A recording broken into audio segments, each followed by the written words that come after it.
মেরাজের রাতের হজরতে জিব্রাইলের একটা ঘটনা শুনে যান। হজরতে জিব্রাইল আমার রসুলের ঘরে আল্লাহর চিঠি নিয়ে আসলো। দেখে আমার রসুল উম্মে হানির ঘরে ঘুমান্ত অবস্থায়। তখন আমার রসুলের ঘুম ভাঙ্গে নাই। জিব্রাইল আমিন ফেরেশতাদের সর্দার হয়ে আমার রসুলের কদম মুবারকে তার জিলবা লাগিয়ে দিয়েছে, সুবহানাল্লাহ। তখন আমার রসুলের ঠান্ডা লাগা মাত্র আমার রসুল বলে, কিরে জিব্রাইল, ঘুম থেকে উঠে আমার ঠান্ডা কিভাবে লাগলো?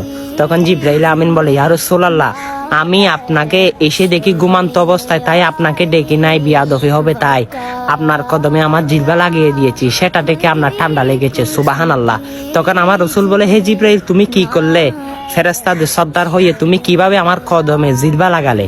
তখন জিব্রাইল আমিন বলে, ইয়া রাসূলুল্লাহ, আমি ফেরেশতাদের সর্দার হতে পারি, কিন্তু আপনার রসুলের কদমের সামনে আমি কিছু না, সুবহানাল্লাহ। আগামী 27শে রজব সেই পবিত্রতা মেরাজ শরীফ। আলহামদুলিল্লাহ, এই বার্তাটা তো শুনেছেন।